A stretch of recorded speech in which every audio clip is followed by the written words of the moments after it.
আসসালামু আলাইকুম রহমতুল্লাহ। ইন্নামাল আমালু বিন্নিয়াত, সমস্ত কাজই নিয়তের উপর নির্ভরশীল।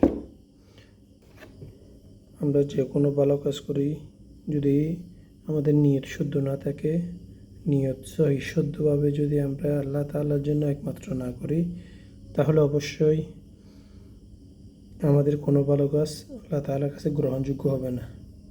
সেজন্য বুখারীর মধ্যে সর্বপ্রথম হাদিস হচ্ছে ইন্নামাল আমালু বিন্নিয়াত ওয়া ইন্নামা লিইমরিইম মা নাওয়া ফামান কানাত হিজরাতুহু ইলাল্লাহি ওয়া রাসূলিহি ওয়া মান কানাত হিজরাতুহু ইলা দুনিয়া ইউসিবুহা আও ইমরাআতুন ইয়াতাযাওয়াজুহা ফাহিজরাতুহু ইলা মা হাজারা ইলাইহি আও কামা ক্বালা নবী আলাইহিস সালাতু ওয়াসসালাম।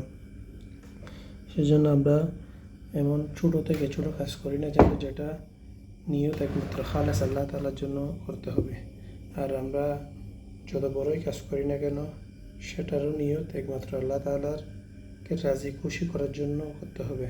লোক দেখানোর জন্য যদি আমরা কোনো কিছু কাউকে দান করি তাহলে হবে না। যদি আমরা নামাজ পড়ি লোক দেখানোর জন্য হয়, তাহলে এই নামাজ আল্লাহ তাআলার দরবারে কবুল হবে না। আমরা যখন হজ করতে যাই, এটাও যদি একমাত্র খালেস নিয়ত আল্লাহ তাআলার জন্য না হয়, লোক দেখানোর জন্য যদি হয়, তাহলে এই হজ আমার জন্য কবুল হবে না। কিয়ামতের দিন এগুলা আল্লাহ তাআলা বলবেন, যাদেরকে দেখানোর জন্য তুমি করেছিলে, তুমি তো সেগুলো হাসিল করিয়েছো, এখন আমার তরফ থেকে কোনো কিছু হাসিল করার তোমার নাই।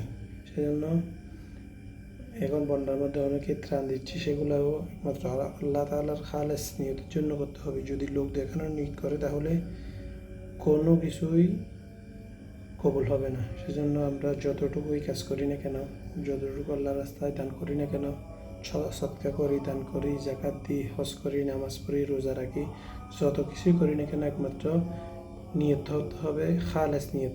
ইন্নামাল আমালু বিন্নিয়াত, নিয়তের উপর নির্ভরশীল হতে হবে। হুজুর সাল্লাল্লাহু আলাইহি ওয়াসাল্লামের জমানায় হুজুর সাল্লাল্লাহু আলাইহি ওয়াসাল্লামের সাথে কতিপয় সাহাবীরাও হুজুর সাল্লাল্লাহু আলাইহি ওয়াসাল্লামের সাথে সবর করতে লাগলো। তো অনেকেই সবরে নিয়ত করছে ভালো কাজের জন্য, আর অনেকেই নিয়ত করছে হুজুর সাল্লাল্লাহু আলাইহি ওয়াসাল্লামের সাথে সফরে যাবে, সেখানে কোনো অন্য কাজ করবে, সেই নিয়তে গেছে। সেজন্য সর্বপ্রথম নিয়তকে সহিশুদ্ধ করতে হবে। ইন্নামাল আমালু বিন্নিয়াত, সহিহ বুখারী হাদিসের সর্বপ্রথম হাদিসটি হচ্ছে নিয়তের উপর।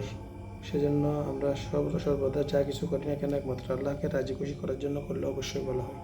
ওয়া মা তাওফীক ইল্লা বিল্লাহ।